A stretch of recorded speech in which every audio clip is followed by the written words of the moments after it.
Yo tenía una duda respecto a algo del RECU, y es si la marcha de cationes teníamos que saberla de memoria o podíamos llevar algo impreso para tenerlo a mano. Creo que no sé si habían dicho que se podía tener algo a mano. De eso no, la verdad es que le tengo que preguntar porque ya ve que ni aunque sea sabía que el examen es el sábado. Así que suponía que iba a ser entre viernes y sábado. O sea, sé que se tomó recuperatorio, tampoco tan desactualizada estoy, y sé que la decisión había sido tomar presencial, pero no sé si les permiten llevar algún apunte eh, para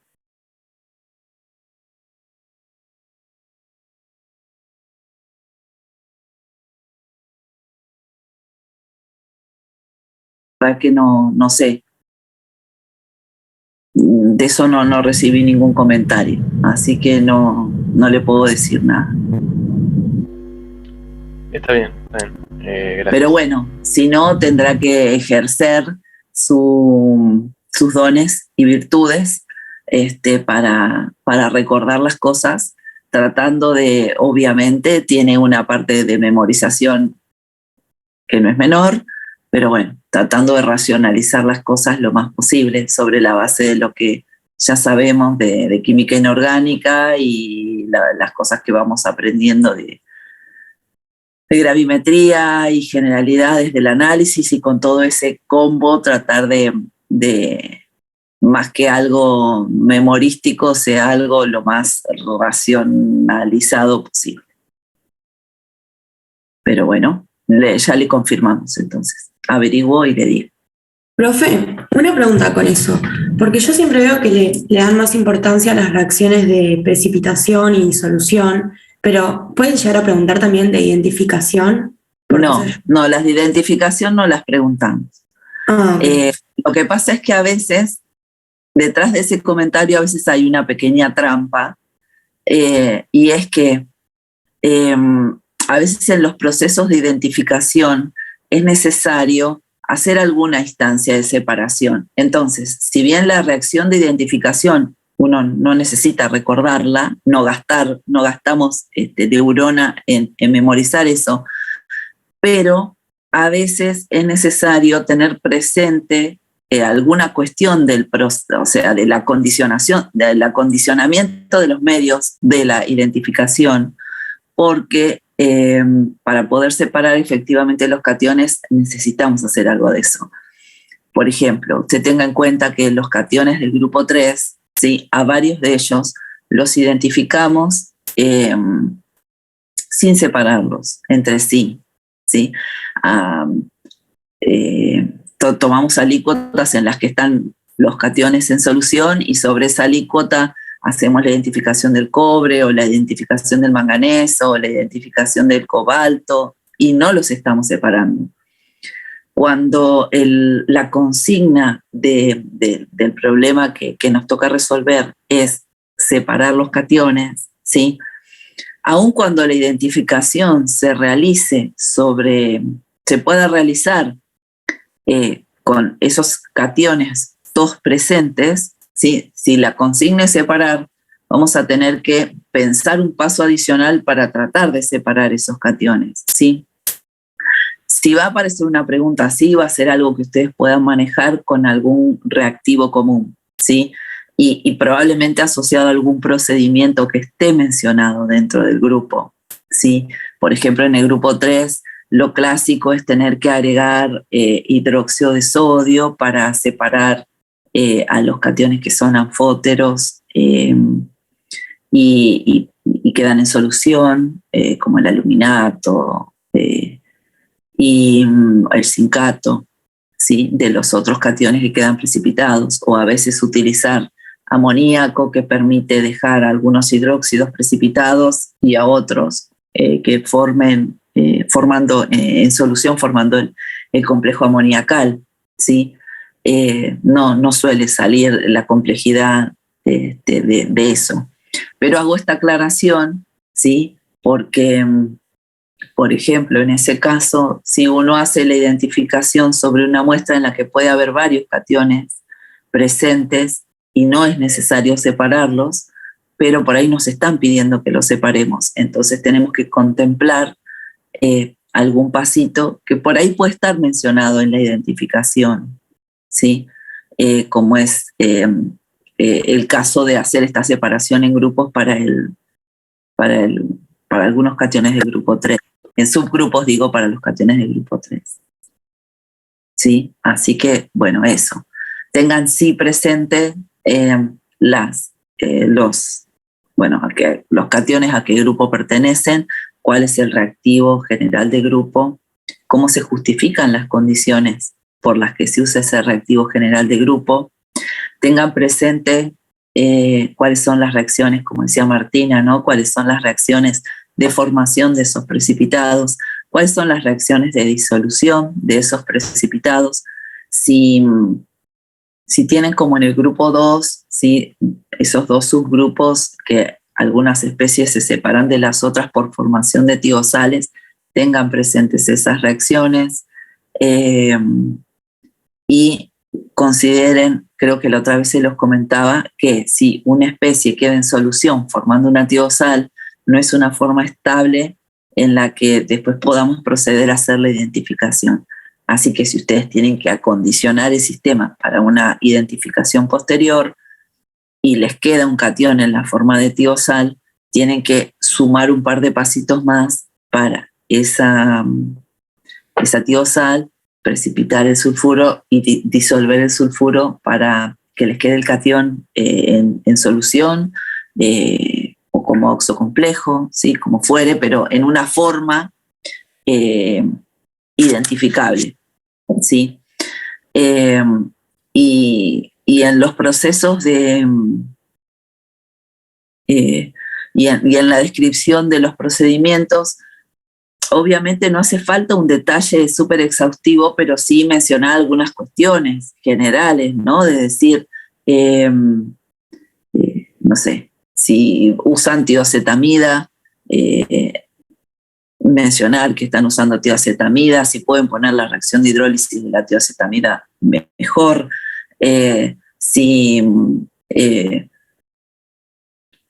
pueden hacer alguna mención con respecto a eso o a los lavados o sea, tener presente que uno lo que hace el procedimiento es precipitar, ese precipitado lo lava y se separa y sobre eso se procede a hacer la disolución. Aunque no pongan todo en súper detalle de hacer una descripción hiper detallada de eso, pero poner algún comentario general sobre con qué criterios se hacen las cosas. Bueno, a ver qué leo. Hablando de marcha de cationes, no termino de entender qué quieren, porque me volvieron a poner que puse cosas innecesarias y puse la menos posible, como Alejandra dijo. No sé qué decirle. No miré lo que puso y lo que le corrigieron, pero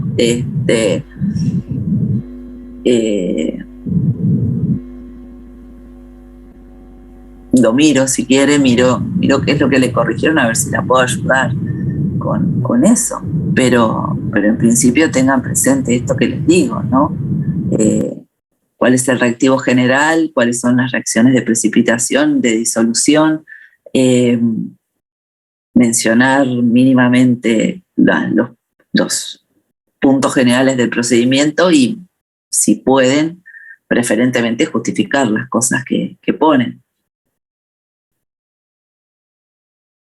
¿Alguien quería preguntar? No sé si era Joaquín o Bautista.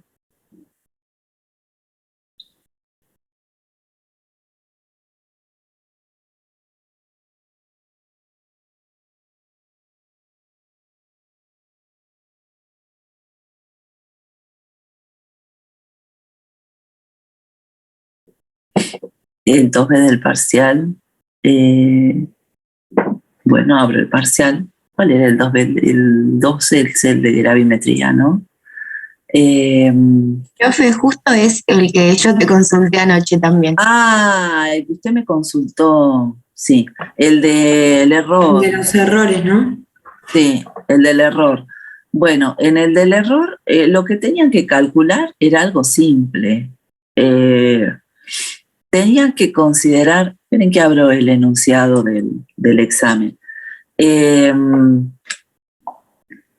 No sé si me salté alguna consulta, no, Joaquín dice eso. En el 2B lo que tenían que considerar era, en el 2, ¿sí? Ustedes tenían una muestra que tenía presentes cloruros y ioduros, ¿sí? Los cloruros y ioduros presentes se precipitaban con nitrato de plata y se hacía una primera gravimetría, ¿sí? Obteniendo esa masa de precipitado de 0,4715 gramos, ¿sí? Y esa masa de precipitado era una mezcla de cloruro y yoduro de plata, ¿sí? Luego, una vez obtenido ese precipitado, se pasaba por una corriente cloro gaseoso y el yoduro se transformaba en cloruro de plata y se volvía a pesar, o sea, se volvía a hacer ese precipitado, se secaba, se calcinaba, qué sé yo, y se obtenía una nueva masa. Bien.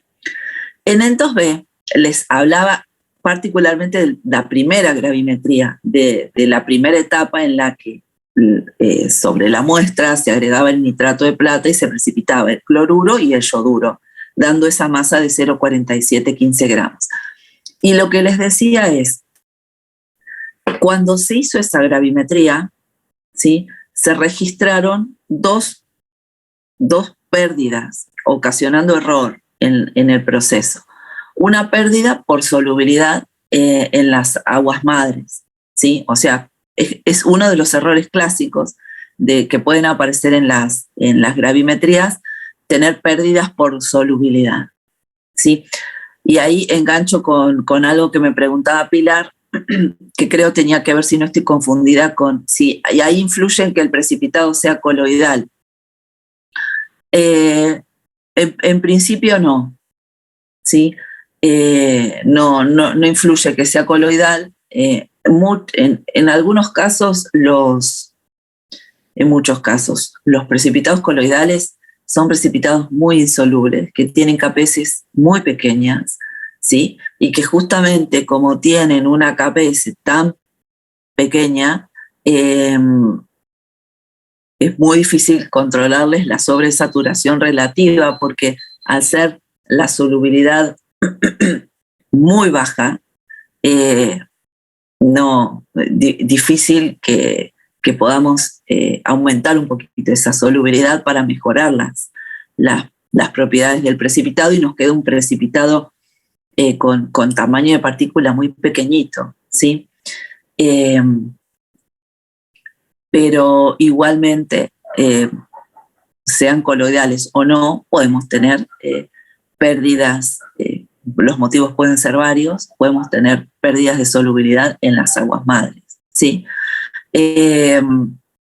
Ahí se sumaban 10 miligramos de pérdida y después, cuando se hacía la calcinación de ese precipitado, porque ustedes imaginan que para pesar los 0,4715 gramos de esa mezcla de yoduros y cloruros de plata, tenemos que haber hecho un secado, ¿sí? Y una calcinación de ese precipitado a las temperaturas adecuadas para ese sistema, pero tiene que haber una calcinación, porque nosotros no podemos haber simplemente precipitado y ese precipitado lo pesamos, porque estaríamos teniendo inmenso error.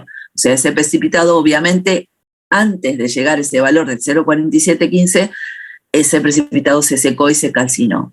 En la calcinación, no sabemos por qué motivo, ¿sí? Hubo una pérdida adicional de 4 miligramos, ¿sí? Entonces, lo que simplemente tenían que hacer era considerar esos dos aportes, la suma de esos dos aportes, los 10 miligramos, perdón, y los 4 miligramos de pérdida en la calcinación, ¿sí? Y con eso calcular el error relativo, simplemente la suma de esas masas dividido la masa del precipitado obtenido, y con eso calcular el error. Eso era lo que tenían que plantear.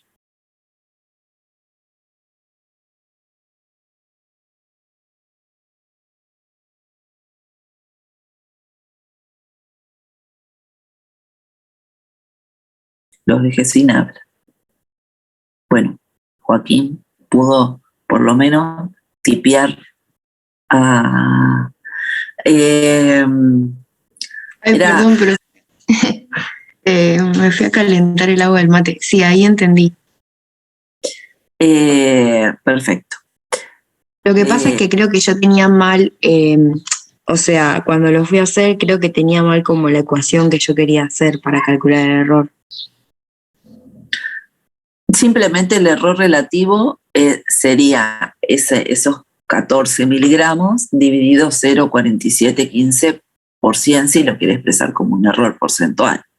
Sí, era un cálculo estadístico, si quieren, pero era un cálculo muy básico, ¿no? De calcular un error relativo, como para que no, pero que tuvieran que tener presente el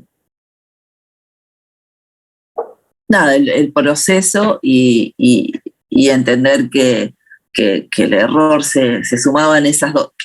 Primero, que esos dos pasos estaban ahí metidos, aunque no esté detallado todo el protocolo que uno hace. Antes de pesar esos 0,4715, uno evidentemente tuvo que haber hecho toda una gravimetría y seguir con todos los pasos necesarios. Dentro de esos pasos se registró la pérdida en estos dos, y son esos dos los que sumamos, y directamente con eso calculamos el error relativo. ¿Qué es lo que me dice Joaquín? Sí. Nada, que yo lo sumé y a mí me pusieron como que, o sea, me corrigieron de que en realidad se perdían en diferentes etapas, como que no había que sumarlos. Claro. Porque yo, o sea, lo hice de otra manera, pero igualmente, o sea, usé otra fórmula del error relativo porcentual, pero haciendo lo que vos estás diciendo me da el mismo porcentaje y me lo corrigieron mal, o sea, 2,969. Sí, creo que daba eso, 2,7 más o menos el error porcentual.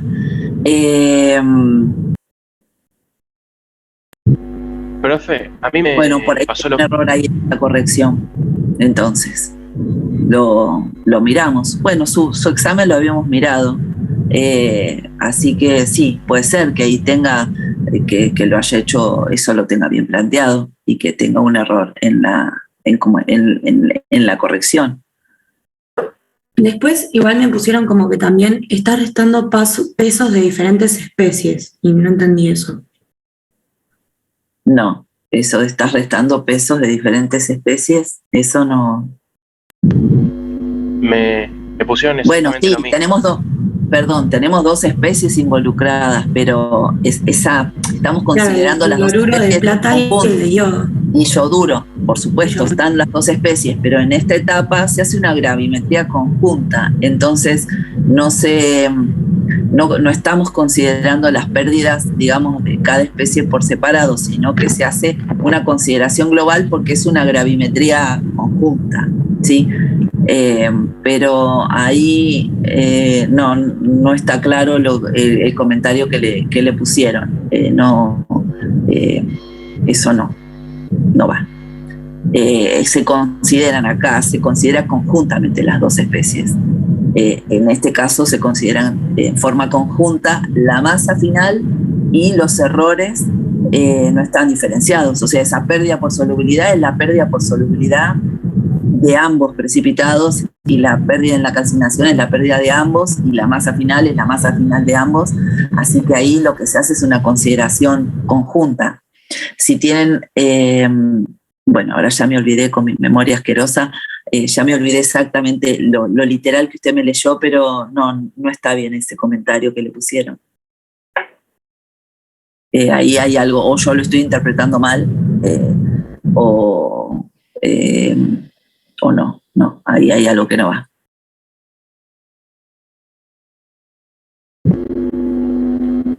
Hola, profe. Lo escucho. Sí, entonces para que me quede claro, a ver si no escuché mal. Usted dijo que sumemos las dos masas de pérdida, que harían 14 miligramos, y dividamos entre la masa total que obtuvimos, o sea, los 0,4715 gramos. Pero ahí también tiene que tener en cuenta las unidades, ¿no? Si va a restar, o sea, si considera 14 miligramos. No, sí, yo digo teniendo en cuenta las unidades. Perfecto. 14 por 10 a la menos 3 gramos sobre 0,4715 gramos. Sí. Y en todo caso multiplicar por 100 para el error porcentual. No, si quieres sacar me pasó porcentual. Claro, me pasó lo mismo que dijo Martina. Yo hice exactamente eso y me pusieron los mismos comentarios y no entendí. No, entonces ahí no, ahí tenemos un error de interpretación. Tampoco me voy a venir yo a ser la genia de las interpretaciones de la consigna, pero lo consulté en su momento también con el profe, así que con el profe de la teoría. Así que no, porque además es una pregunta que a veces hacemos en ocasión de final y cosas así. No exactamente esa pregunta, pero en otras veces preguntamos ese tipo de cosillas. Así que me parece ahí que ese comentario que les quedó en esa corrección no está dudoso. No me voy a poner en una posición de decir lo que yo les digo es la verdad, pero me parece que ahí quedó mal corregido. Igual bueno, díganme cualquier cosa y los miro, si no vuelvan a preguntar. El 2 lo había corregido Matías, pero bueno, para mí se corresponde hacer el cálculo de esa forma y era un cálculo muy, muy simple lo que se les estaba pidiendo. Y lo que me dicen de considerar las masas por separado, y eso no aplica en este cálculo. Sí. Profe, ¿y puede ser que también nos pregunten algún tipo de otro error que no sé, que nos pueda decir que sepamos? Por ejemplo, error medio, otros errores. No. Porque, por ejemplo, estos ejercicios como que yo no los había visto en la guía ni nada, entonces me dejó un poco como también paralizada.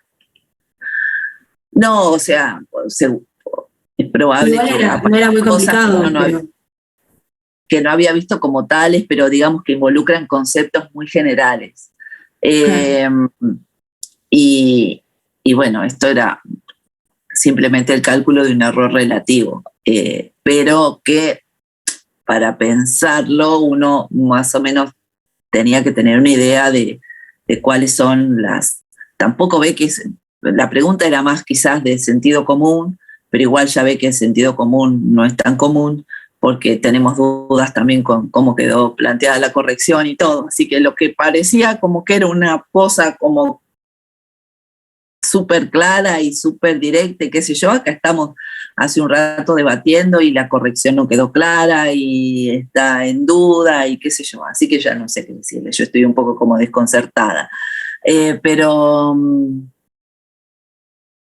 bueno, no entren en pánico. No sé si es posible que los convenza, porque, bueno, nada, entrarán en pánico igual.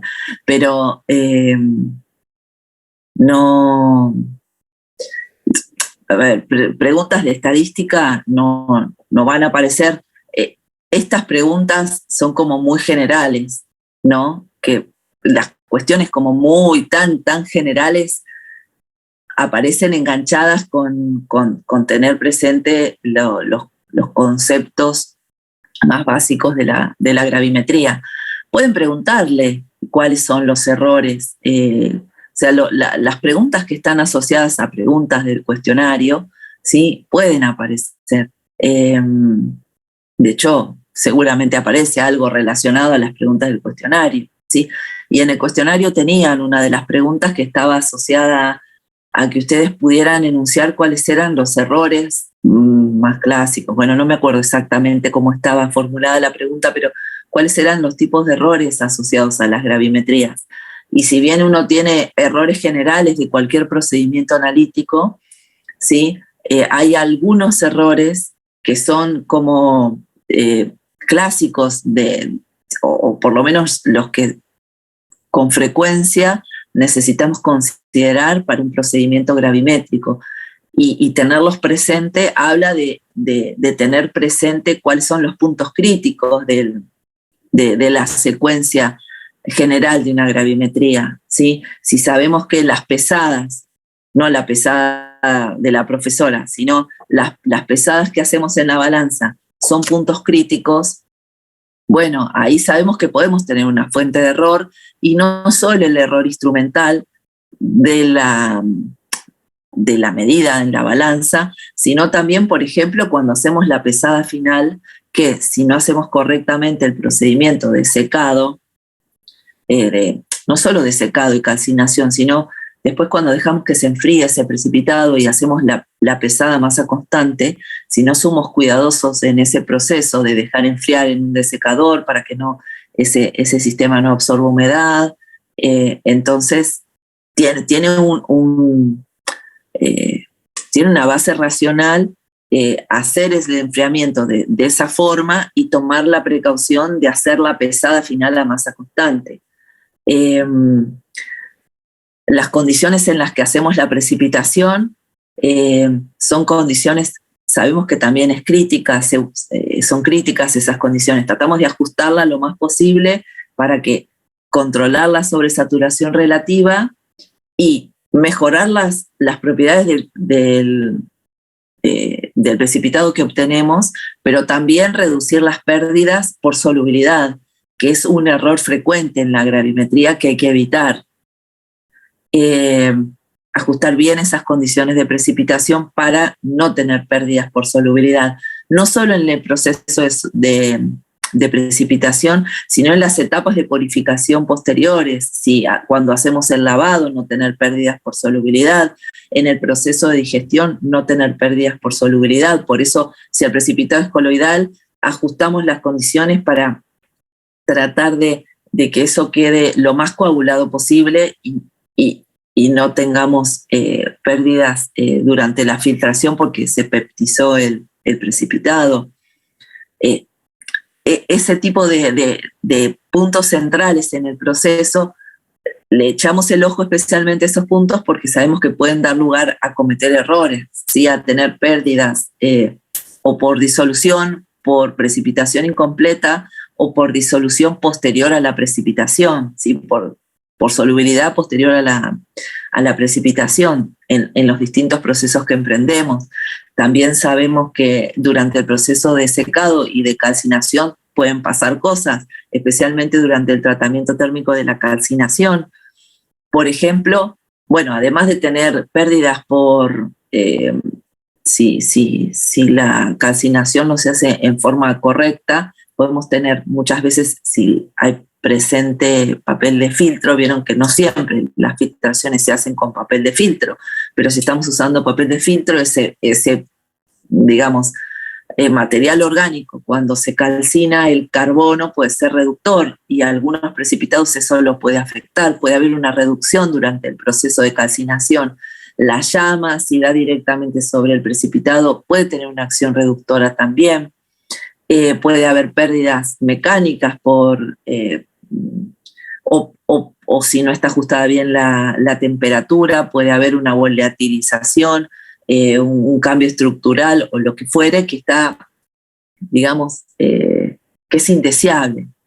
Entonces sabemos que son etapas críticas y tener presente qué cosas malas pueden pasar en esos pasos está directamente asociado con cuáles son los errores que pueden aparecer. Ese panorama lo tienen que tener porque habla de estar entendiendo qué es lo que está involucrado en esas etapas, ¿sí? Ahora leo algo que me escribieron. No van a subir la resolución. No creo. pueden subirse quizás las respuestas, pero la resolución no, porque eso es un desarrollo personal de cada uno. Entonces, si nosotros subimos la resolución, es cuestión, bueno, primero que cada sistema se resolverá diferente, pero la idea es que ustedes puedan elaborar los conceptos en forma personal, ¿sí? Y cómo quieren algunas cosas, no sé qué decir. Supongo que sus dudas principales están con el tema de la marcha y bueno, ahí no sé. Si quieren miro lo que escribió para tratar de orientarlo un poco más sobre los comentarios que tiene, a ver qué es lo que le está faltando, o sobrando. Si uno tiene una nota entre 55 y 59,9, se redondea a 60. Los exámenes que quedan en esa zona de transición se vuelven a revisar para definir si corresponde un aprobado o no. En general, bueno, obviamente, si un examen queda en 58, 59, se suele poner un aprobado asterisco, ¿no? Como que le faltó un poquitín de puntos, pero se mira globalmente el examen y sobre esa base se aprueba. A veces se mira globalmente el examen y sobre esa base se desaprueba, ¿sí? Por el tipo de error que aparece. Sí, pero normalmente los exámenes que quedan en ese rango se revisan y se define la nota por un aprobado o no. Profe, tengo una pregunta. En el punto 2b, ¿también podría haber sido, por ejemplo, que además tengamos un error en la otra etapa, o sea, la de cuando está la corriente de cloro gaseoso y que, por ejemplo, ahí en ese caso sacamos los dos porcentajes y los sumamos, por ejemplo? O sea, yo sé que es una pregunta mega fácil, pero por las dudas la pregunto. ¿O solo hay errores en la primera? No. Obviamente en la otra etapa también habrá errores, porque en la otra etapa también se lleva adelante una gravimetría. O sea, se hace una reacción química. O sea, las dos gravimetrías están conectadas porque se hace la primera gravimetría sobre ese precipitado una vez que está calcinado, seco, pesado, ¿sí? Sobre ese precipitado mezcla de haluros, se hace una reacción química con la corriente de cloro para transformar el yoduro en cloruro, ¿sí? Y luego se vuelve a hacer las etapas de gravimetría que ocurran. O sea, esa gravimetría quizás no transcurre en fase líquida, la precipitación, sino que se lleva a cabo en contacto con una atmósfera con presión parcial de cloro para que ocurra la reacción para pasar de yoduro de plata a cloruro de plata. Una vez que se obtiene ese precipitado, se volverá a calcinar o secar si en esa atmósfera había presente. La verdad que ahí no tenemos los detalles operativos como para saber esa segunda gravimetría qué pasos va a tener. No va a tener los pasos de una gravimetría común, porque no es una gravimetría común de las que vemos, de las gravimetrías por precipitación clásicas que vemos, en las que hacemos la precipitación en fase acuosa. Acá los pasos serían distintos de esa segunda gravimetría. Pero lo que vamos a necesitar es, antes de hacer la pesada, si es necesario, hacer un tratamiento térmico de nuevo para obtener esa segunda masa antes de hacer esa segunda pesada. Pero por ahí en ese caso, como es una determinación un poco más atípica, no es tan similar a las que hemos estado viendo con más detalle, bueno, ahí es lógico que se presenten dudas. Yo también tengo mis dudas porque no sé exactamente cómo es el procedimiento, sí. Pero en general, ante estos casos, sí, uno lo que haría es sumar los errores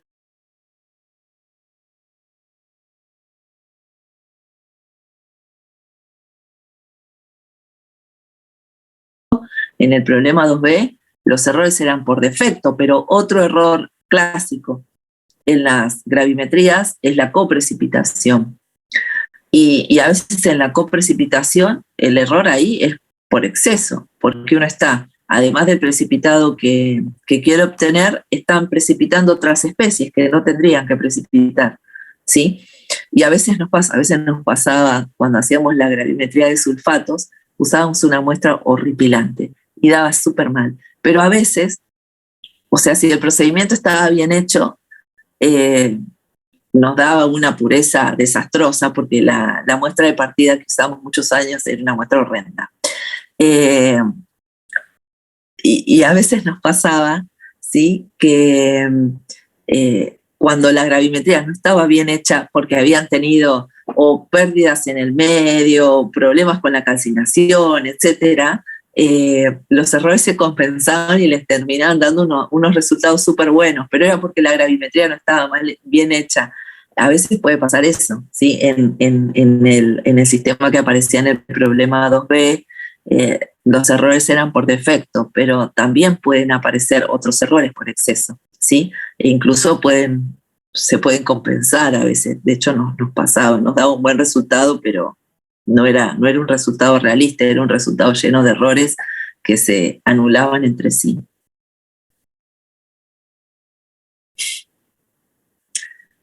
Vayan por lo principal, que es tener presente las etapas de la gravimetría, de los procesos que hacemos, y bueno, de la marcha también. No pierdan de vista eso, ¿sí? Los detalles, bueno, habrá que manejar algunos detalles también, pero no pierdan de vista lo central. Podemos ver el último del 4, del examen también. ¿El 4 cuál era? El 4 ese es el que me tocó corregir a mí. Como me tocó corregir el más largo, cuánta maldad. El problema, el último inciso del problema de la mezcla ácida, podían tomar un poco de inspiración de algún problema del seminario también, ¿sí? Para hacer eso. Tengan presente que hay que tener ahí presente varias cosas. Cosa 1 es cuál es el pH del buffer que se quiere preparar, ¿sí? El del seminario tampoco lo había hecho. ¡Qué cuánta maldad! Sí, esa es la ley de Murphy, como dicen de Murphy. Esa es la ley de Murphy, de eso que uno no entendió del seminario es lo que van y toman. ¡Cuánta maldad! En ese problema lo que tenían que considerar entonces es que varias cuestiones. Primero, que como el buffer que uno quiere preparar es un buffer de pH 7,2, ¿sí? Entonces, fijarse cuál es el par conjugado que va a estar asociado a esa solución amortiguadora, ¿sí? Y para eso tenemos que tener presente cómo se sacan los rangos de regulación. El rango de regulación para un sistema, para un par conjugado, lo sacamos a partir de la K. Bueno, la K si es un ácido, la KB, pero en principio estas son especies derivadas de ácido, así que trabajamos con las K. Cada pKa define un rango, pKa más menos 1, ¿sí? Así que para el fosfórico tenemos 3 rangos posibles donde podemos preparar soluciones amortiguadoras. El asociado a la primera constante, el asociado a la segunda y el asociado a la tercera constante. En este caso, el pH 7,2 va a corresponder al rango de regulación vinculado a la segunda constante, ¿sí? La segunda constante es 6,2 por 10 a la menos 8, cuyo pKa, o sea, el pKa2 es justamente 7,2, ¿sí? Así que el pH de la solución que nos pedían corresponde al pKa2. Por lo tanto, el par regulador para ese buffer que queremos preparar es el par asociado a la segunda constante de equilibrio, ¿sí? Primer punto, entonces, en función del pH que nos piden, identificar el par conjugado asociado. En este caso, el par de la segunda constante, fosfato diácido, fosfato monoácido, ¿sí? Ese es el objetivo, hasta ahí queremos llegar. Eso es lo que tenemos que mantener en el foco. Bien, se da en este caso, además, que justamente el pH coincide con pKa, ¿sí? Así que si uno plantea la constante ácida de ese par conjugado que va a estar asociado, en esa condición, cuando pH es igual a pK, sabemos que las concentraciones del par conjugado tienen que ser iguales, ¿sí? Me escribo en la pizarrita, pero no puedo escribir acá en un momento. Paola Massa tiene que autorizar a Paola Massa a usar la pizarra. Ahí está, a ver si puedo ahora usar la pizarrita.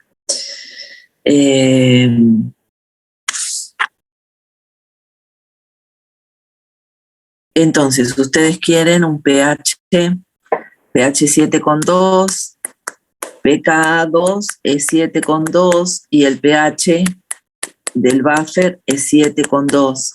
Estas dos cosas son iguales, ¿sí? Si ustedes escriben K2, van a plantear que, bueno, es el segundo equilibrio, ¿no? El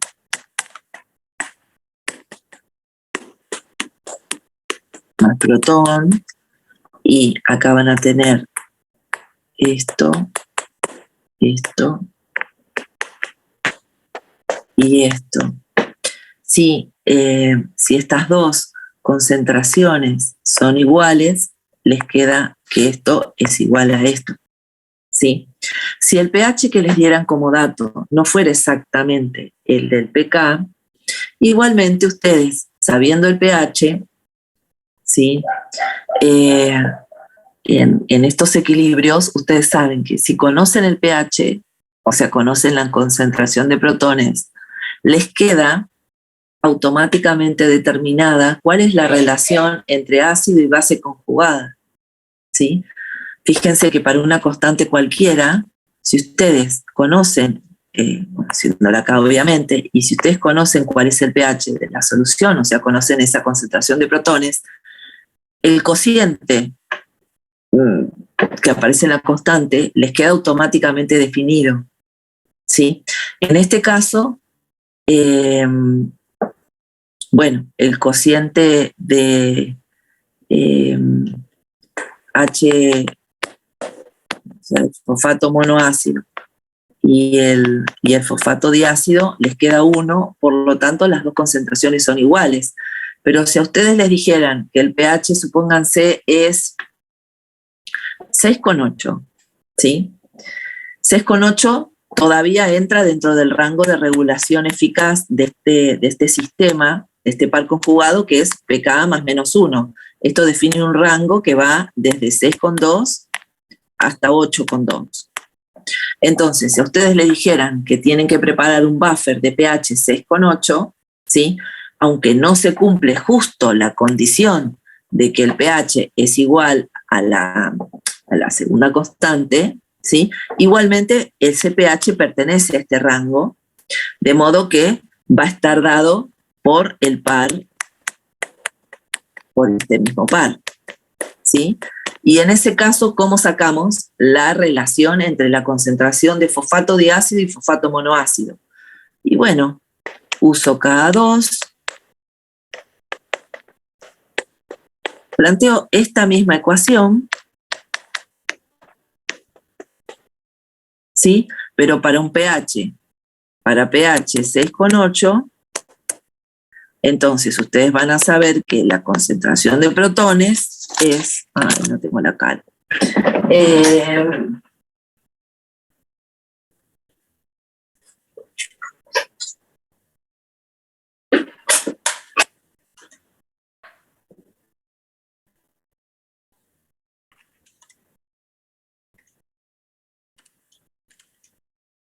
Bueno, un interludio musical ahí en el medio hasta que fue a buscar la calculadora, 1,58 por 10 a la menos 7. ¿Sí? Entonces, si ustedes saben que la constante, esta acá A2, es 6,2 por 10 a la menos 8, ¿sí? Ustedes, a partir de esos dos datos, pueden sacar el cociente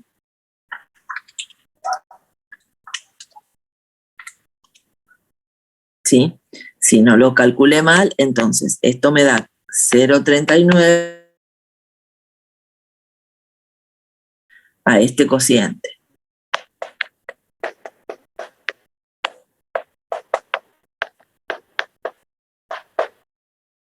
Sí.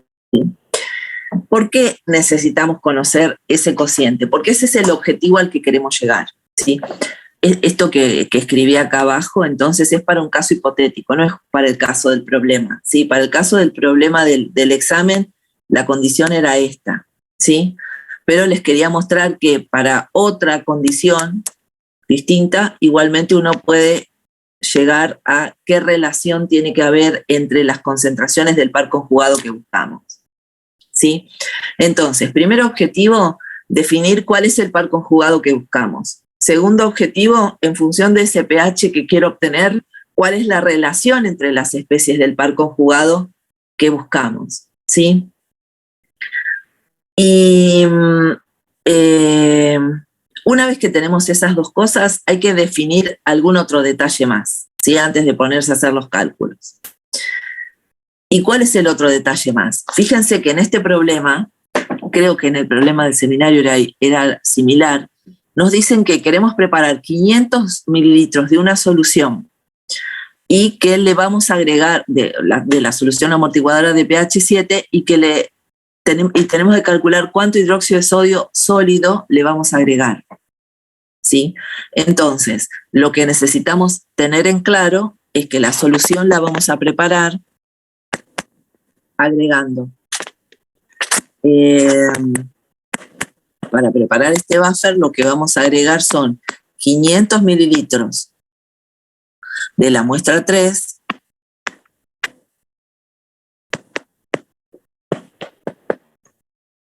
más hidróxido de sodio sólido. ¿Sí? Eso lo tienen que, es una decisión que tienen que tomar ustedes a partir del enunciado. Es la decisión más práctica, ¿sí? Considerar que esos 500 mililitros se preparan a partir de 500 mililitros de muestra más hidróxido de sodio sólido. ¿Es la única forma de responder este problema? Por supuesto que no. Este problema tiene infinitas respuestas, así como está planteado. ¿Por qué? Y porque otro me puede decir, y yo no quiero poner 500 mililitros de muestra 3, yo quiero poner 100 mililitros de muestra 3, hidróxido de sodio sólido y completar con agua hasta volumen final 500. Yo le puedo decir que no puede y no le puedo decir que no puede porque en el enunciado no está indicado con detalle, decir no tiene agua destilada, no lo puede hacer, ¿sí? Hay veces que en el enunciado está delimitada cuáles son los reactivos que uno dispone y cuáles no, ¿sí? Pero si no está aclarado, uno podría decir, bueno, supongo que puedo usar agua destilada, entonces puedo agregar una alícuota más chiquita de la muestra 3 y diluir hasta un volumen final de 500. Obviamente, en la medida que ustedes elijan trabajar con distintos volúmenes de muestra para preparar el medio litro de buffer, hay cosas que van a cambiarle, ¿sí? Porque obviamente la cantidad de hidróxido de sodio que ustedes necesitan, si ponen una alícuota de 100 mililitros y diluyen hasta 500, o si ponen directamente los 500 de muestra ácida, las masas de hidróxido van a ser diferentes, porque los moles que hay en juego van a ser diferentes, ¿sí? Y en realidad la capacidad reguladora del sistema que les queda también va a cambiar, porque si bien en todos los casos ustedes van a preparar una solución de pH 7,2, ¿sí? Cuanto menos moles de ácido y menos moles de base haya en su buffer, ¿sí? La capacidad amortiguadora de ese sistema va a ser más chica, ¿sí? Porque ante el agregado de una cierta cantidad de milimoles de ácido base fuerte, ¿sí? Ese sistema va a tener menos margen para neutralizarlos cuanto menos milimoles de ácido o de base tenga el buffer, ¿sí? Aunque el pH sea 7,2. Ustedes saben que por dilución de un buffer dentro de un rango aceptable, el pH no cambia, ¿sí? Pero sí su capacidad amortiguadora, ¿sí? Cuanto mayor cantidad de moles de su reserva ácida y su reserva básica tenga el sistema, mayor va a ser su capacidad de amortiguar los agregados de base o ácido fuerte, ¿sí? Este comentario va un poco por las ramas del problema, pero son cuestiones conceptuales importantes de los sistemas amortiguadores. Entonces, se podía, como les digo, hay infinitas soluciones para el problema, pero la solución más esperable es esta, la de suponer que le pusimos los 500 mililitros de muestra 3 y agregamos hidróxido sólido. Entonces, una vez que ya tenemos el panorama, ¿sí? Hacia dónde queremos dirigirnos y de dónde partimos, lo que hay que definir es el plan de vuelo, es el cómo llegamos, ¿sí? Y para eso, el cálculo siguiente que sería adecuado realizar es, bueno, esos 500 mililitros de muestra, bueno, imagínense que dice mililitros, los 500 mililitros de muestra 3. ¿Cuántos milimoles yo ahora no me acuerdo las concentraciones, creo que eran 0,05 cada una, pero no tengo a mano los números. ¿Cuántos milimoles de ácido clorhídrico contienen? ¿Cuántos milimoles de ácido fosfórico contienen? A ver si en alguno de mis papeluchos tengo la respuesta.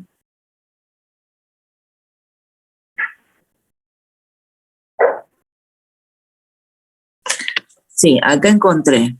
La concentración de ácido fosfórico era 0,051, ¿sí? Molar. Ustedes la tenían calculada de otros incisos del problema, ¿sí? Por lo tanto, estos milimoles que los podemos calcular como molaridad del fosfórico por volumen de muestra, 0,051 por 500 me da 25,6 milimoles. Y para el ácido clorhídrico, lo mismo, pero con su propia molaridad, y esto me quedó 28,7 milimoles. ¿Sí? Bien, entonces, al tomar medio litro de esta muestra, partimos de esta cantidad de milimoles, de 28 milimoles de clorhídrico y de 25,6 milimoles de fosfórico, ¿sí? Como la condición de final a la que queremos llegar es que ambas concentraciones no de fosfórico, sino de fosfato diácido, tiene que ser igual a los moles de fosfato monoácido, sabemos que si las dos concentraciones tienen que ser iguales, los dos números de moles tienen que ser iguales, o de milimoles. Entonces, los milimoles del HPO4 tendrán que ser iguales a los milimoles del H2PO4. ¿Sí?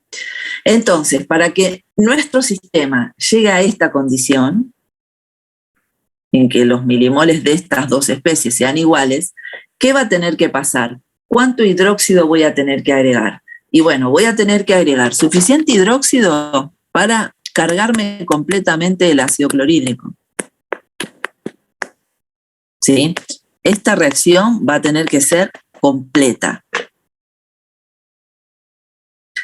Esta otra reacción también va a tener que ser completa.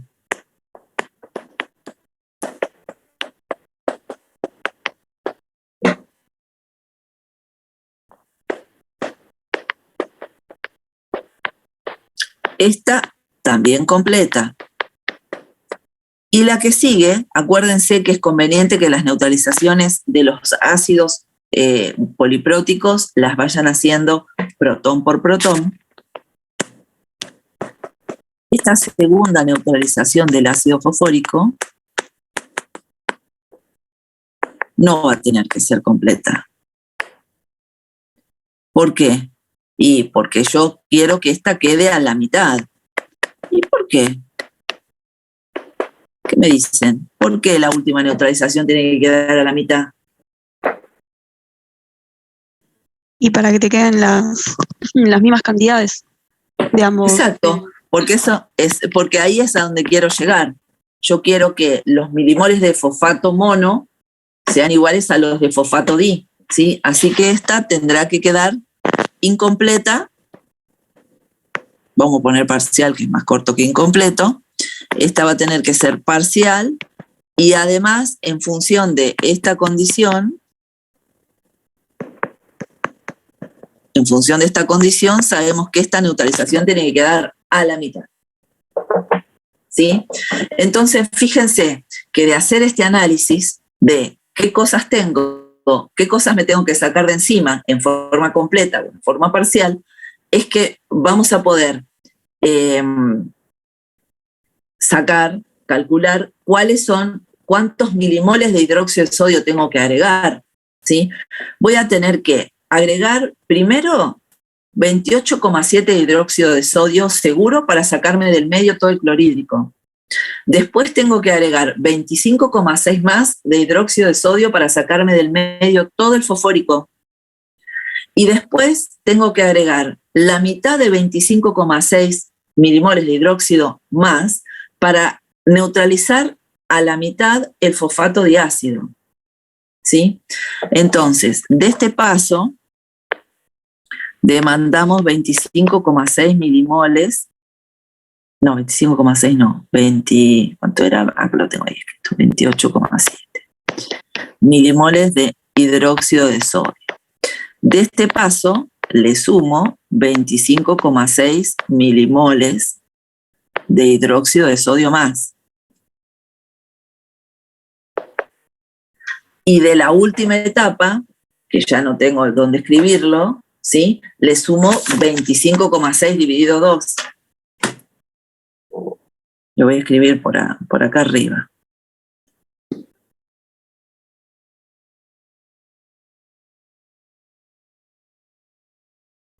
¿Sí? Bueno, lo pongo así, le pongo una marca acá. Entonces, de esa última etapa tengo que sumar 25,6, 12,8 milimoles de hidróxido adicionales. Conclusión, los milimoles totales de hidróxido de sodio que tengo que agregar serán 28,7 más 25,6 más 12,8 milimoles. Este número les quedaba 28,7 más 25,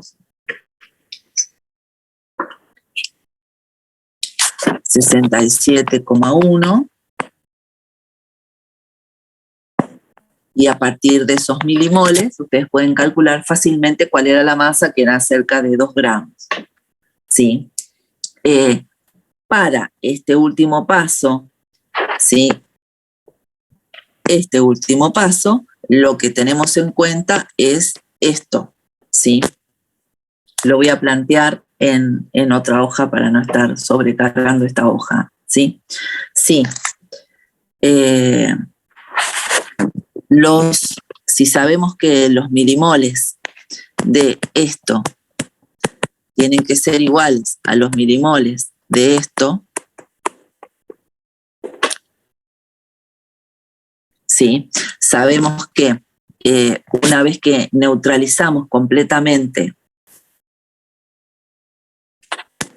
todo el ácido fosfórico, en esta segunda neutralización completa que queremos hacer, sabemos que obtuvimos 25,6 milimoles de fosfato diácido. a esos milimoles le tenemos que restar una cantidad X que se forma de esto, ¿sí? Y entonces, este número tendrá que ser igual a este otro número, ¿sí? En definitiva, 2X tiene que ser 25,6 milimoles. O sea, en la forma en que lo quieran plantear, tiene que hacer 25,6 dividido 2. Pero recuerden que esto de dividido 2 se aplica para este caso porque en este caso partimos de esta igualdad. Si no tuviéramos una igualdad de moles, ¿sí? Si nosotros tuviéramos otro caso en el que supónganse los milimoles de fosfato mono tengan que ser 3 por los milimoles de fosfato diácido, ¿sí? En ese caso, bueno, nos quedaría una ecuación diferente, ¿sí? Nos quedaría 3 por un número, ¿sí? Distinto. O sea, el despeje será distinto en función de las condiciones del problema. Para este problema, lo despejamos así, llegamos a ese resultado y con eso es que sumamos este término de los 12,8 milimoles de hidróxido de sodio que hay que agregar, ¿sí? Entonces, la secuencia para estos cálculos de buffers es, que yo recomiendo por lo menos, ¿no? Fijarse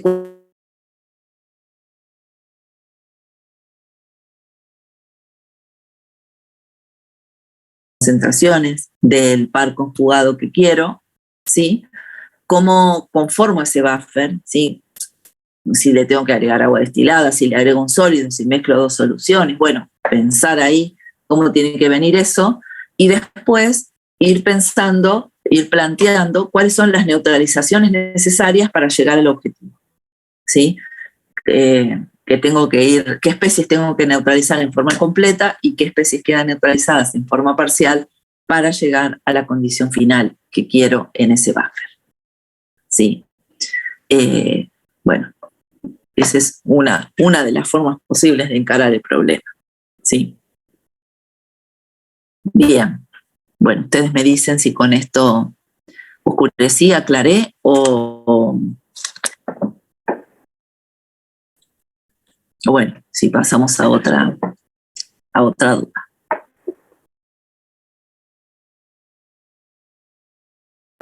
Profe, yo tengo una consulta. En el 4B, o sea, más que nada, viste los volúmenes de verde bromocresol y el otro de timortaleína. ¿Cuándo se considera significativa la diferencia de volúmenes? Porque yo como que o sea, ahí creo que la diferencia era del 0,5 y ahí no se considera. Y, a ver... o sea, nunca supe bien cuándo, porque capaz que... No hay un valor que yo le puedo decir, este es el valor que marca el límite entre el bien y el mal, ¿sí? Pero yo cuando lo corregí, a los que pusieron que era una mezcla, porque esa diferencia, porque tomaron que esa era una diferencia significativa, bueno, algo de puntaje les consideré, porque no era que lo estaban analizando mal en un sentido como meticuloso, pero normalmente si ustedes pensemos en algo que medimos en el laboratorio, ¿sí? Si un volumen nos da 4,7 y otro volumen nos da 4,65, tenemos que revisar la técnica. Puede ser que acá hay que tener en cuenta que hay dos indicadores también y que no puede haber un error, ¿sí? Un error diferente en las dos medidas, ¿sí? Pero en principio, sí, consideramos que una diferencia de un 0,05 en este contexto es una diferencia muy, muy pequeñita, porque fíjese que ese 0,05 en un volumen de 4,7, vamos a tomar, le da un 1%, ¿sí? Bien, gracias. una diferencia muy pequeña, ¿sí?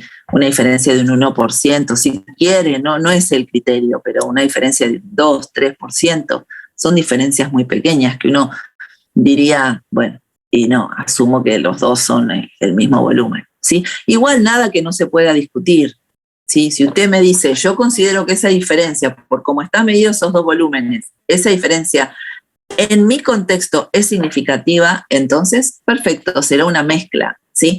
Es una mezcla. Ahora, si es una mezcla con esa pequeña diferencia, uno, ¿qué esperaría? Que sea una mezcla mayoritaria de ácido clorhídrico con una pequeña impureza de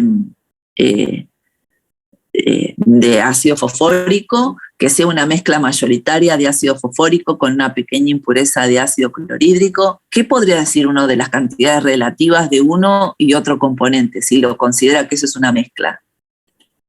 Sí, que hay más que nada ácido clorhídrico y muy poco de ácido fosfórico. Bien, ese puede ser el resguardo de su respuesta cuando tengan un caso dudoso. Si ustedes se les presentaron un caso dudoso, ustedes pueden decir, yo considero que es una mezcla, ¿sí? Ahora, lo que sí va a ocurrir es que es una mezcla donde hay un componente que está en muy pequeñísima proporción, ¿sí? Ese les recomendaría que sea el resguardo de ustedes, de decir, bueno, yo no sé si esta diferencia es significativa o no, me quedan dudas. Bueno, lo aclaran en la respuesta. O sea, si ustedes aclaraban que consideraban que era una mezcla en la que el otro, o sea, dejaban demostrado que se estaban dando cuenta que era un caso como para sospechar, pero que si lo abordaban como una mezcla, se estaban dando cuenta que un componente estaba como súper minoritario, esa respuesta yo la daba tan por buena como el que me dijo, solo tengo ácido clorhídrico, ¿sí? Así que hay cuestiones, a veces en los verdaderos o falsos también puede pasar, ¿sí? Igual por ahí en los exámenes no aparecen verdaderos o falsos, no sé, por ahí sí.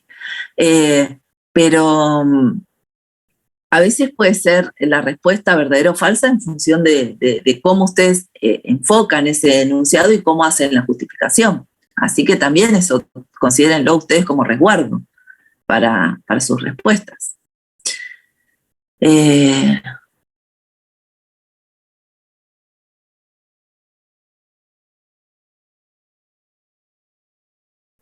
El volumen de 70 y de 65, ¿cuál es el volumen de 70 y de 65? El 4, claro, pero usted tenga presente que es 4,7 y 4,65, claro, no es, si fuera 70 y 65, ahí sí hay una diferencia entre esos dos volúmenes, sí, hay 5 mililitros y 5 mililitros en 70 es casi un 10%. Sí, pero acá era 4,7 y 4,65. Pero bueno, ya les digo, mi tip de consejo para eso, si tienen dudas, es que se resguarden contestando lo que les parezca más apropiado, pero sí, dejando de manifiesto que se están dando cuenta que si esos dos volúmenes son diferentes, bueno, pero le ponen su impronta de criterio analítico. Bueno, ¿con qué seguimos?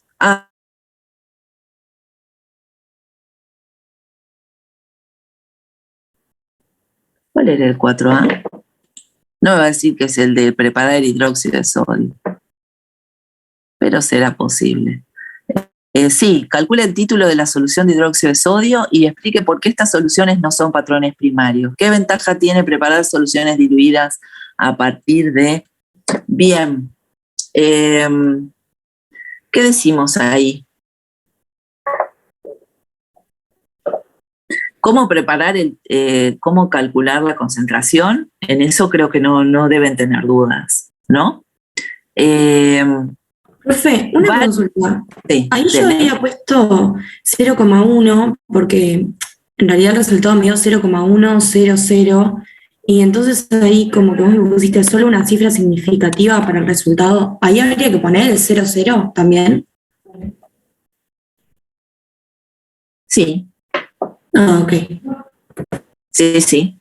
Sí, las otras cifras significativas son 0, porque, a ver, por supuesto le puse ese comentario, pero por eso no le bajé, punto. Sí, yo para saber. Pero le quería remarcar el hecho de que me parecía un poco paradójico que uno está, ¿sí? Uno parte de que la solución debe ser aproximadamente 0,1, ¿sí? Y uno se toma la molestia de preparar una solución libre de carbonatos, hacer una valoración contra un patrón primario de biftalato y qué sé yo, y después termina aproximando el título de la concentración obtenida con una sola cifra significativa. Me parecía como que todo el proceso había sido en vano, ¿sí? Para terminar aproximando la concentración. No sé si me entiende Claro, sí. lo que yo pensé cuando vi esa respuesta, ¿sí? Que no fue la única que la planteó, hubo otros casos que me pusieron una aproximación.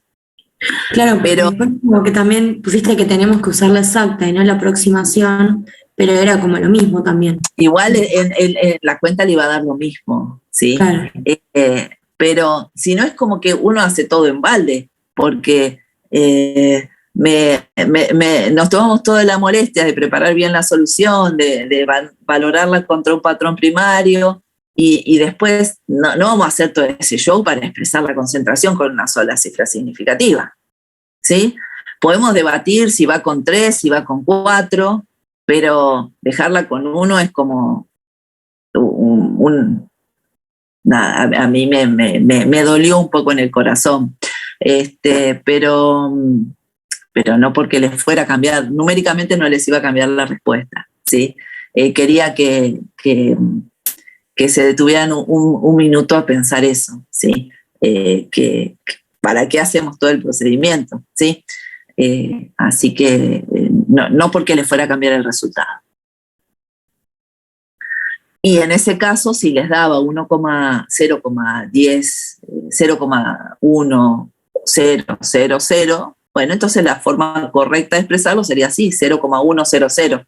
En general, casi todos lo expresaron con 4 cifras significativas y al cuarto decimal sí cambiaba. No me acuerdo si venía un 7, un 3, algo venía ahí. Bueno, depende cómo redondearan los cálculos, pero en general... a ver si lo tengo anotado, cuánto daba. A mí me dio 0,1004. Pero bueno, ese comentario. Y con título, ¿no sabe a qué se refería con título? ¿Qué es el título de una solución?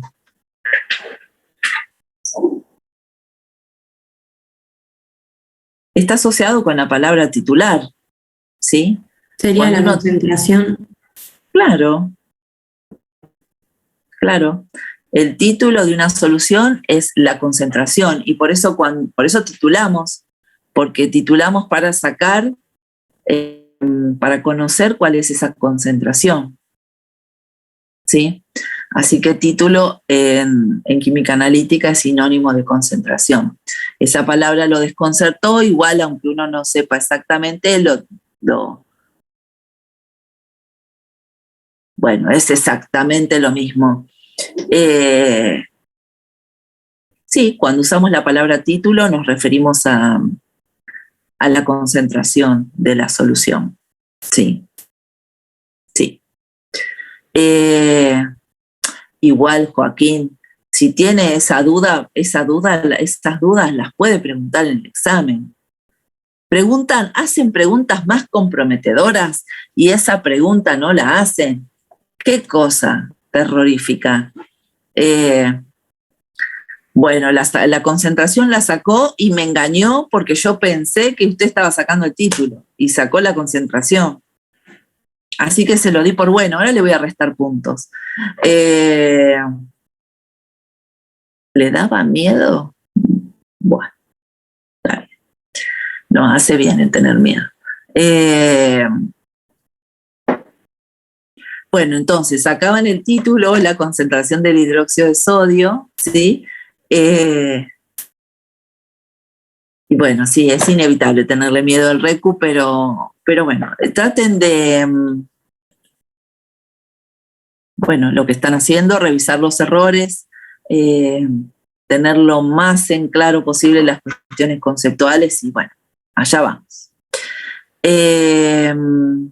Estamos con el 4A, entonces sacamos el título, la concentración del hidróxido de sodio, y después tenían que decir, ¿por qué esa solución, miren que leo bien, por qué esta solución no son patrones primarios? Sí, el hidróxido de sodio no es un reactivo patrón primario, por lo tanto no podemos conocer la concentración por simple pesada, no cumple con los requisitos de pureza ni de estabilidad necesarios para un patrón primario. Alguno de ustedes, no me acuerdo si justo de nuestra comisión, mencionó también que el peso equivalente del hidróxido de sodio no es lo suficientemente alto, es verdad. Lo más crítico igualmente es, si bien eso también aporta obviamente, pero lo más crítico es que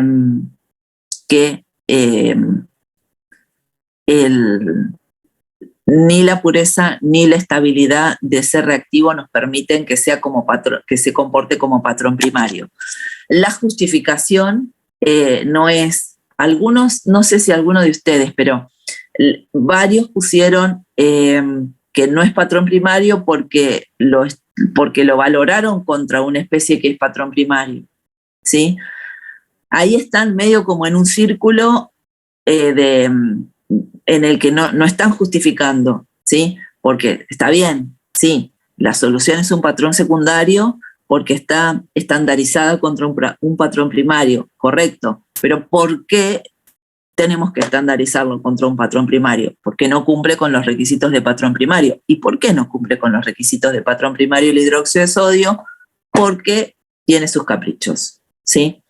Especialmente esos que mencionamos, ¿sí? La estabilidad, la pureza y, si quieren, también el tema del peso equivalente.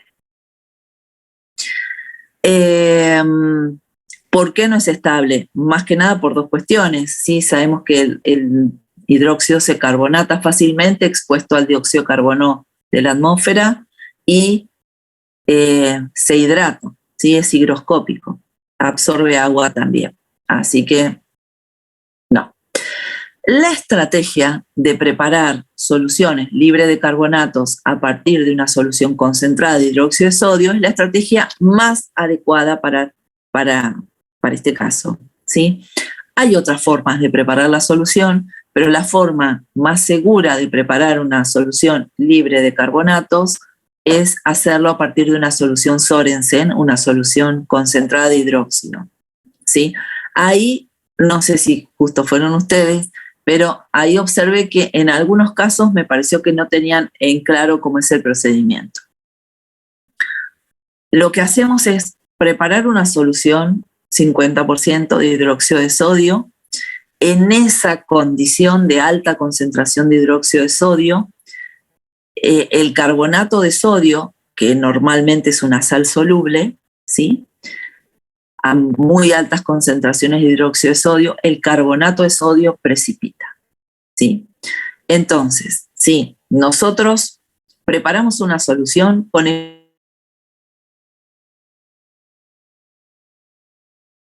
absorbió dióxido de carbono, absorbió agua, bueno, preparamos una solución aproximadamente 50%, le agregamos agua destilada común, no hace falta por ahí tener, si se puede usar agua hervida y fría, mejor, para que esté libre de dióxido de carbono, y si no está libre de dióxido de carbono, no importa.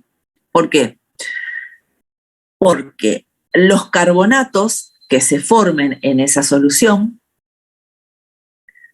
van a precipitar. El carbonato con los iones sodio presentes van a precipitar. Ahí hay un efecto de ion común, ¿sí? Que a altas concentraciones de sodio baja la solubilidad del carbonato de sodio y el carbonato de sodio precipita. Si precipita el carbonato de sodio, los carbonatos que había en solución van a precipitar, ¿sí? Mayoritariamente, cuantitativamente, los carbonatos presentes precipitan, ¿sí? Bien.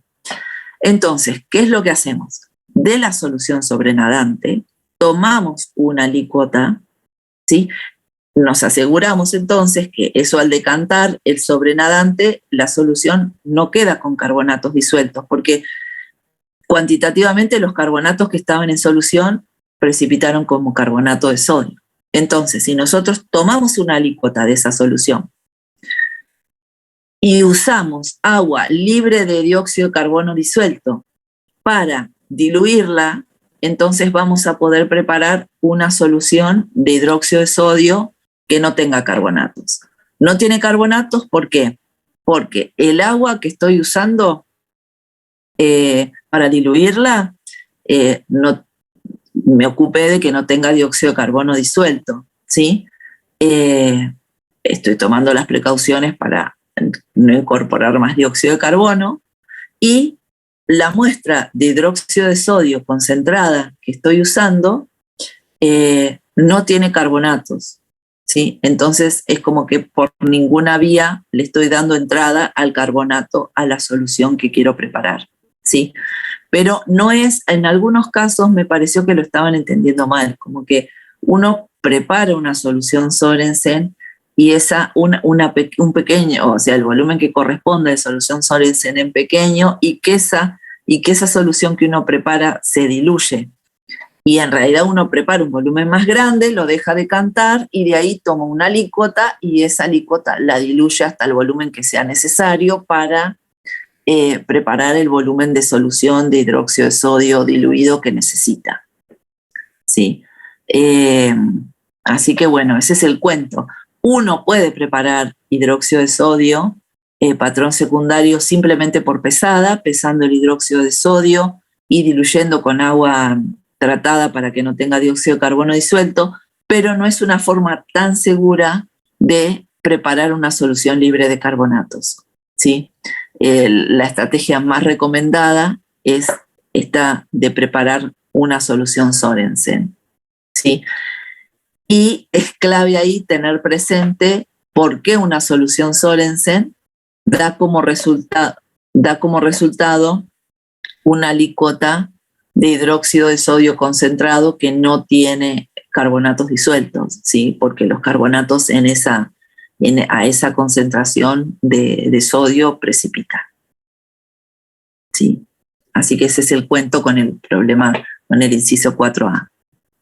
Sí, muchos estuvieron orientados, pero no terminaron de justificar las cosas correctamente, ¿sí? Bueno, eso es parte del desafío de decir, a veces uno tiene más o menos la idea, pero no, la respuesta por ahí está un poco desenfocada de cuál es el eje central de lo que tienen que responder, o sea, cuál es la justificación. Bueno, seguimos para adelante. Profe, y o sea, las ventajas de que precipite el carbonato de sodio sería que, digamos, hace más estable al hidróxido de sodio. No. Es que uno puede obtener una solución libre de carbonatos. ¿Sí? Okay. No sé si no tengo mucho para dibujar, pero imagínense que ustedes tienen la sal, ¿sí? No la sal, el hidróxido de sodio sólido, y que esto incorpora dióxido de carbono, incorpora agua, ¿sí? O sea que esto está impurificado, ¿sí? Como patrón primario no nos sirve. Usamos esto para preparar, normalmente se prepara en un balón, imagínense que este cachivache que dibujé es un balón, ¿sí? Le agrego el sólido, le agrego agua destilada, y como estoy preparando una solución muy concentrada, ¿sí? Entonces,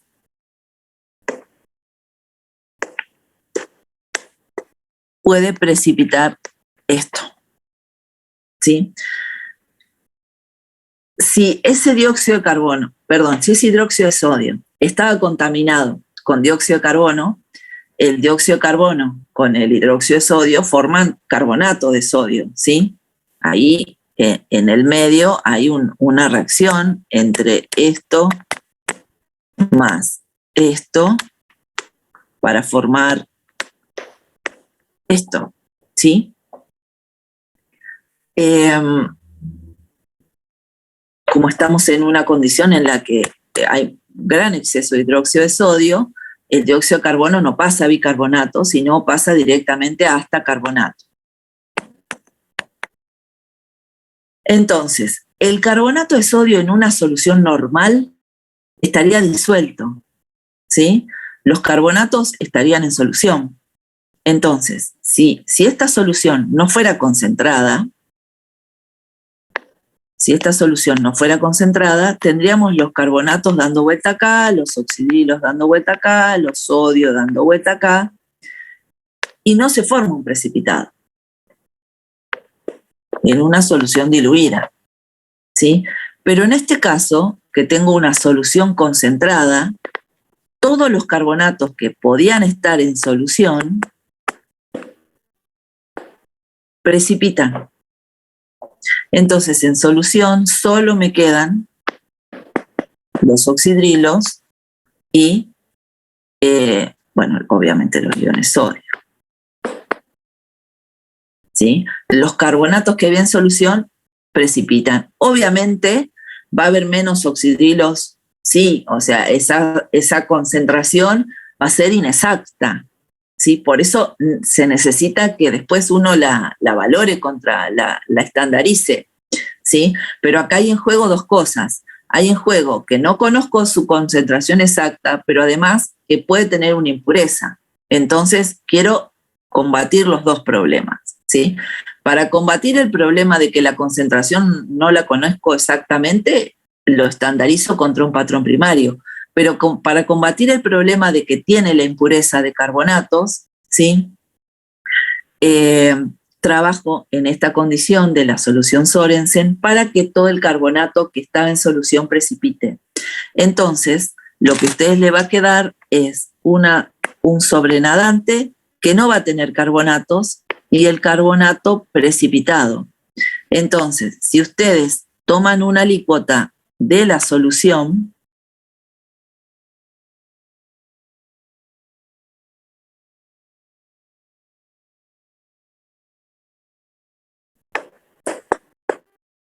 que esta alícuota, ahora imagínense que esto es un matraz, ¿no? Esta alícuota le agregan agua sin dióxido de carbono disuelto, entonces el resultado de esto será una radiante solución sin carbonatos, o sea, sin contaminación, pero que no puede ser, pero igualmente no es un patrón primario, ¿sí? Está libre de esa impureza, pero no es un patrón primario. Se necesita estandarizar, es un patrón secundario. Sí, ese es un poco el cuento, vuelto a contar ahora con dibujitos, a ver si me entienden un poco más. Pero la ventaja de la solución Sorensen es que en esa condición los carbonatos, que si no fuera una solución Sorensen, supónganse que nosotros preparamos una solución de hidróxido de sodio 10%, ¿sí? En una solución de hidróxido de sodio 10%, los carbonatos quedan en solución. Entonces, en ese caso, estaríamos en este caso en el que los carbonatos quedan ahí dando vuelta, ¿sí? Y los carbonatos son una impureza que puede estorbar, nos puede complicar la determinación del punto final de las titulaciones, ¿sí? Además de que en general es deseable que el patrón sea puro, obviamente, o no esté impurificado. Pero en este caso sabemos a priori que los carbonatos nos pueden interferir en las determinaciones del punto final, de las titulaciones para las que usemos el hidróxido. Así que, por eso, en vez de preparar soluciones diluidas, preparamos una solución concentrada de hidróxido, porque en la condición de hidróxido concentrado, el carbonato de sodio precipita. Entonces, nos aseguramos de tener un sobrenadante libre de carbonatos. Acá, en la solución, si nosotros tomamos una alícuota de esta solución, no dejamos de cantar el sólido. A veces se puede filtrar, a veces no es necesario filtrar, siempre y cuando seamos cuidadosos de poder tomar una alícuota solo del sobrenadante, ¿sí? Si todo el carbonato está precipitado, en la solución no quedan carbonatos, ¿sí? Así que tomamos esa alícuota sin carbonatos y con esa alícuota la completamos con agua que no tenga dióxido de carbono para no arruinar todo el laborioso trabajo que hicimos hasta ese momento. Bueno, ese es el cuento de los carbonatos, del hidróxido y qué sé yo qué más. Bueno, ¿qué otra cosa?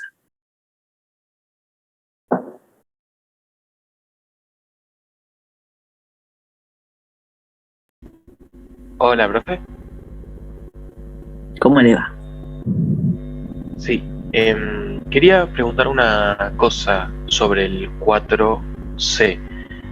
Cuando es sobre la curva de titulación. Sí. Cuando se neutraliza todo el ácido clorhídrico, vos me corregiste que no había un salto marcado de pH. No Sí. entendí muy bien por qué. Bien, la justificación de eso está en el cálculo, ¿sí? Pasa algo parecido cuando uno tiene una mezcla de hidróxidos con carbonatos, ¿sí? Cuando tiene una mezcla de ácido clorhídrico con ácido fosfórico, ¿sí? Sabemos que lo primero que se va a titular, la neutralización que ocurre en primera instancia, es la neutralización con el ácido más fuerte, es el ácido clorhídrico que está presente, ¿sí? Bien. Consumido el ácido clorhídrico, lo que queda en el sistema es el ácido fosfórico, ¿sí? Si usted calcula el pH un poco antes de titular completamente el ácido clorhídrico, cuando neutraliza completamente el ácido clorhídrico y un poquitito después, cuando empieza a titular el ácido fosfórico, va a ver que no hay un cambio marcado de pH. Obviamente el pH va aumentando progresivamente, pero lo hace en muy pequeña escala, ¿sí?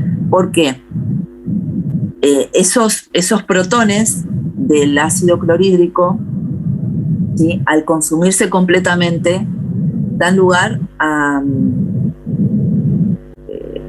el pH queda determinado por los protones del ácido fosfórico que está presente en el sistema, ¿sí? Y el fosfórico hace un buen aporte de protones. Entonces, ese pH se mantiene siendo muy ácido después de haber neutralizado completamente al ácido clorhídrico también. Si usted hace esas cuentas, yo no sé si no las tengo a mano, pero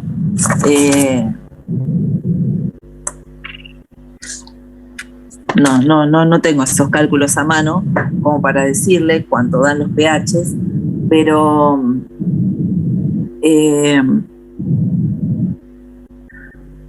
más o menos da todo un pH muy próximo a 2, ¿sí? Tengo ese recuerdo, ¿sí?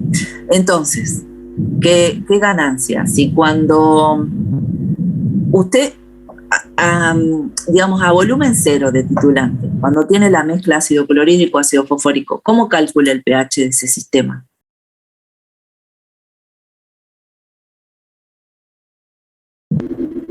¿Cómo, perdón?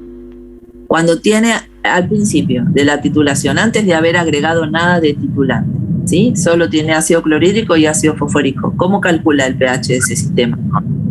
Con solo el ácido clorhídrico. Considera solo los protones del ácido clorhídrico porque está tomando que el aporte de ácido fosfórico, de protones del ácido fosfórico, es variable, ¿sí? Claro.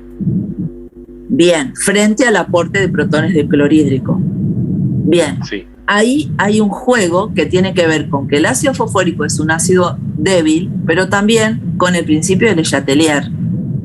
¿Por qué? Voy a escribir esto a ver si lo ayudo a visualizar un poco mejor la situación. Si uno quisiera calcular el pH inicial del sistema, uno podría calcularlo a partir de esta reacción, de este equilibrio, diciendo, bueno, tengo una concentración A de esto y una concentración B de protones en la muestra de arranque. En el equilibrio esto quedará A menos X, X y B más X, ¿sí? ¿Cuál va a ser la concentración de protones en el equilibrio? Será B más X, ¿sí? Lo que suponemos en la condición inicial del sistema es que esta X es despreciable. Y esa X es despreciable por dos motivos. Porque el ácido fosfórico es un ácido débil, pero además porque este equilibrio, en presencia de una concentración inicial de protones, se repliega hacia reactivos, ¿sí? Entonces, el valor de X que esperamos con una concentración inicial de protones es mucho más chico que si B fuera 0, ¿sí? Me sigue esa doble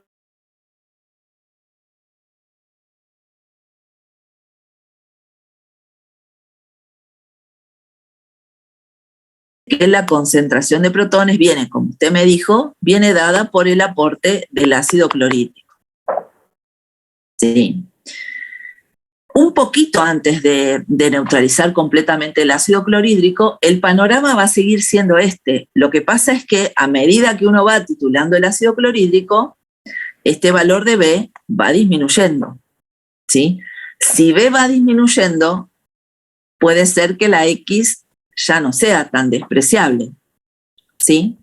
Pero bueno, supongamos que la B se mantiene siendo despreciable. Cuando el ácido clorhídrico se neutraliza completamente, ¿sí? En ese caso, B pasa a ser 0, ¿sí? Porque ya no quedan protones en exceso en el sistema. Entonces, el equilibrio del ácido fosfórico aporta los protones que definen el pH de esa solución, ¿sí? Y el cálculo también lo haríamos con este equilibrio que plantearíamos de forma que directamente tenemos de concentración de protones, bueno, una cantidad X, ¿sí? Entonces, en ese caso, la concentración de protones sería X, ¿sí? Ya no tendríamos el aporte de protones del ácido clorhídrico. Cuando uno hace ese cálculo, esa concentración X que da en ese punto le da una concentración del orden de 10 a la menos 3, creo, y es una concentración alta de protones. Entonces, si usted calcula, usted venía, supóngase, arranca con un pH, no sé, 1, no me acuerdo cuánto era la concentración del clorhídrico, era 0,057 más o menos, tengo anotado por ahí. O sea, el pH inicial era 1,24 más o menos. pH inicial 1,24, ¿sí? Si usted calcula cuánto da esta concentración de protones en este punto, no sé cuánto le daba, pero más o menos le da un pH cercano a 2. ¿Sí? O sea, un pH un poco más alcalino, pero sigue siendo muy ácido ese sistema. Entonces, no, usted arranca en un pH por acá, a los 5 mililitros más o menos, no me acuerdo cuánto era, usted pasa a tener un pH 2. En cambio, después cuando titula el ácido fosfórico, ahí sí tiene un salto de pH grande. Cuando le queda solamente el fosfato diácido, ahí sí pasa a tener un pH de